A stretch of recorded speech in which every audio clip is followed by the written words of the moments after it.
자, 중대부고 사회문제 탐구 수강생 여러분, 안녕하십니까? 제5강입니다. 이번 단원은 3단원으로 사회문제 탐구 과정의 윤리적 쟁점과 대책 부분을 알아보도록 하겠습니다. 3단원은 크게 두 가지로 나눠져 있는데요. 우선 첫 번째, 사회문제 탐구에서 가치가 개입되는 단계와 가치 중립이 요구되는 단계를 파악하는 가치 문제 부분과 사회문제를 탐구하는 과정에서 연구자가 지켜야 될 연구 윤리의 부분으로 나눠볼 수가 있겠습니다. 이번 5강에서는 바로 가치 문제에 대해서 한번 같이 살펴보도록 하겠습니다. 이번 단원의 학습 목표는 가치 개입과 가치 중립의 필요성을 여러분들이 이해하실 수 있으면 되겠습니다. 뿐만 아니라 다음 강 6강에서는 사회문제 탐구에서 지켜야 될 연구 윤리가 무엇인지 그리고 그 필요성에 대해서 여러분들이 공감하실 수 있으면 좋겠습니다. 자, 앞서서 과학적인 탐구를 위해 갖춰야 될 태도 4가지를 살펴봤었습니다. 그 가운데 객관적 태도라고 하는 것이 있었는데 기억나십니까? 객관적 태도라는 게 무엇이었죠?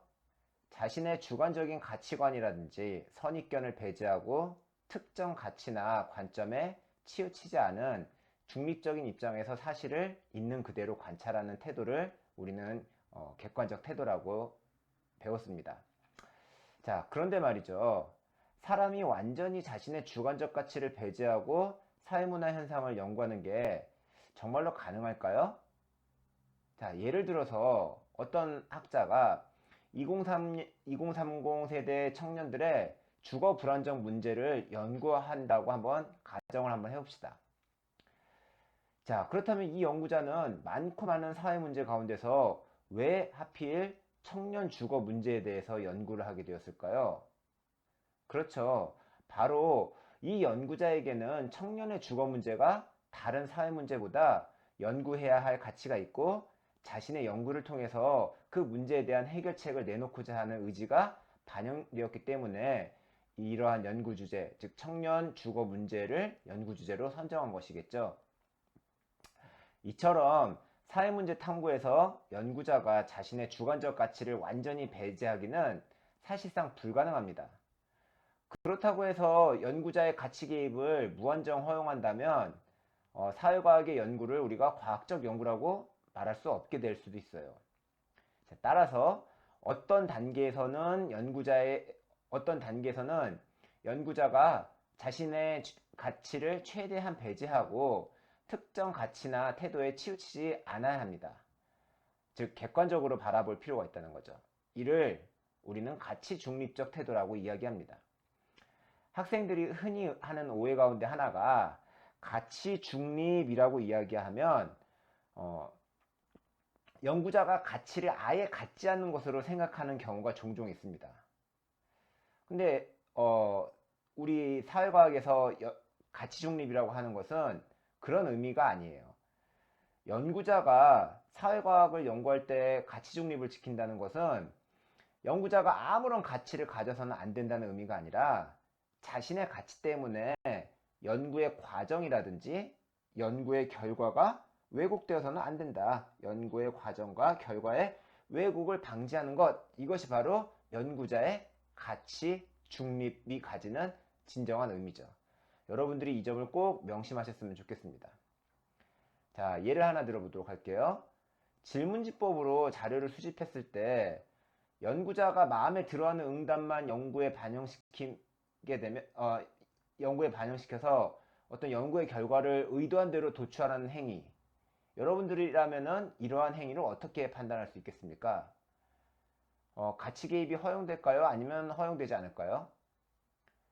여러분들이 굳이 사회학도가 아니더라도 상식적으로 생각해도 이러한 행위는 연구자로서 허용될 수 없겠죠? 이러한 행동은 가치 중립적 태도라고 할 수 없는 행동이에요. 다시 말해서 사회과학이 사회 문제에 대한 엄밀한 접근을 해야 하는 과학적인 연구이기 위해서는 객관성을 유지해야 되고 따라서 연구자가 자신이 원하는 데이터가 아니더라도 그 데이터가 가지고 있는 의미가 무엇인지를 객관적으로 밝혀내야만 할 겁니다. 즉 연구자가 가치 중립적 태도를 반드시 갖춰야 하는 단계도 있다는 것이죠. 자, 이와 같은 탐구 과정에서 가치 개입이 허용되는 단계는 어떤 단계일까요? 또 반면 가치 중립이 꼭 지켜져야만 하는 단계는 어떤 단계일까요? 우리 한번 차례차례 판단을 같이 해보도록 합시다. 우선 앞에서 말씀드렸던 것처럼 연구 주제를 선정하는 것은 연구자의 선택이 전제되어 있겠죠? 따라서 이 단계에서는 어느 정도의 가치 개입이 허용된다라고 볼 수가 있겠네요. 그렇죠? 가치의 개입이 허용되는 단계이다. 자, 반면에 그 다음으로 이제 기존의 이론을 검토하는 이제 선행 연구 단계는 어떻겠습니까? 이 단계에서는 가치 중립적이고 싶어도 앞서서 펼쳐진 수많은 다양한 선행 연구 중에서 무엇을 참조할지는 연구자의 선택에 달려 있다고 밖에 할 수가 없겠어요. 모든 선행 논문을 우리가 다 볼 수는 없지 않겠습니까? 따라서 여기서 역시 가치 개입이 허용된다라고 볼 수가 있겠습니다. 자, 양적 연구에서는 연구의 주제 선정 이후 가설 설정이 이루어지죠. 가설이라고 하는 것은 무엇이었습니까? 가설은 검증되지 않은 연구 주제에 대한 잠정적인 결론인데 여기에도 마찬가지로 연구자의 선택이 들어갈 수밖에 없어요. 어떤 것이 연구할 만한 가치가 있는 원인이다 라고 하는 판단이 그 안에는 들어가 있기 때문이죠. 따라서 이러한 가설 설정 단계에서도 연구자의 가치는 개입이 어느 정도 허용될 수밖에 없겠죠. 수많은 원인 가운데서 이러한 원인이 이 문제의 어떤 원인이 될 것이다 라고 잠정적으로 결론을 짓고 그걸 검증하는 과정이기 때문에 가설 설정 그 자체는 가치가 개입될 수밖에 없겠습니다. 그 다음으로 연구 설계 단계를 한번 살펴보도록 하죠. 연구 설계 단계에서는 자신이 적합하다고 생각하는 연구 대상을 선정하고요. 그리고 어떤 자료 수집 방법을 사용할지를 연구자가 결정을 하는 단계입니다. 그렇죠? 따라서 어떻게 연구할 것인가를 결정하는 이 단계에서는 필연적으로 연구자의 가치가 개입될 수밖에 없겠네요. 그렇죠? 따라서 이 역시 마찬가지로 연구자의 가치가 개입되는 단계이다 라고 볼 수가 있겠습니다. 자, 그 다음으로 우리 이제 자료 수집 단계를 살펴보도록 합시다. 앞에서도 우리가 살펴봤던 것처럼 특정한 응답을 할 가능성이 큰 사람한테만 자료를 수집하는 것은 과학적인 연구의 태도로서 적합하지 않다라고 했었어요. 따라서 이 단계에서는 철저하게 가치 중립이 요구된다라고 볼 수가 있겠죠. 자신이 원하던 원하지 않던 자신의 어떤 이해관계, 가치 판단 이런 것으로부터 벗어나서 데이터를 있는 그대로 받아들이려 노력해야 될 것입니다. 그렇죠? 따라서 이 단계에서는 가치 개입이 허용되지 않습니다. 다시 말해서 이제 가치 중립이 요구된다라고 볼 수가 있겠죠.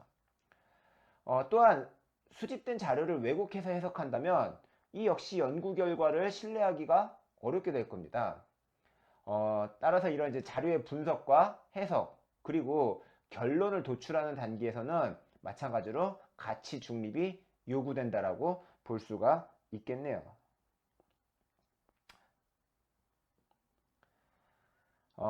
마지막으로 연구 결과를 바탕으로 사회 문제 해결을 위한 정책을 제안하는 연구 결과의 활용 단계에서는 연구자가 사회적인 책임의식을 바탕으로 적극적인 가치를 개입하는 것이 바람직하겠죠. 따라서 가치 개입이 허용되는 단계다라고 볼 수가 있겠습니다. 자신이 밝혀낸 어떤 사회 현상의 원인과 결과에 대해서 혹은 뭐 이것이 질적 연구라면 그 연구가 가지고 있는 어떤 사회적 함의를 바탕으로 이러한 연구를 사회를 개선시키는데 어떻게 우리가 활용할 것인가 라고 하는 이제 연구자의 그런 의지, 가치가 개입되어 있는 그런 이제 단계이다. 즉 다시 말해서 연구 결과의 활용 단계 역시 이런 가치 개입이 허용되는 단계다라고 볼 수가 있겠습니다. 자, 이렇게 연구 주제의 선정부터 조사 설계의 단계까지는 연구 주제 선정에서부터 조사 설계 단계까지는 연구자는 자신이 관심 있고 중요하다고 생각하는 문제를 연구 주제로 선정하죠. 그리고 연구에 적합하다고 판단되는 연구 대상을 상대로 특정의 자료 수집 방법을 결정하기까지 합니다. 이렇게 가치 개입이 허용되는 단계다라고 볼 수가 있겠고, 이런 이제 연구 설계 다음부터 즉 이제 자료 수집 단계죠. 자료 수집부터 분석 그리고 결론을 도출하는 단계에서는 이 단계에서는 철저하게 가치 중립이 요구된다라고 하는 거죠. 이유는 무엇이냐? 연구의 객관성을 유지하기 위해서입니다. 연구의 결론을 왜곡하지 않기 위해서는 연구자는 자신의 가치와 이해관계를 배제하고 철저하게 가치 중립적으로 연구를 진행해야 하겠죠. 마지막으로 이 연구 결과를 어떻게 사회에 적용할 것인가 여기에 대해서는 어느 정도의 가치 개입이 허용된다라고 볼 수가 있겠습니다. 자, 이상으로 제 5강을 마치겠습니다.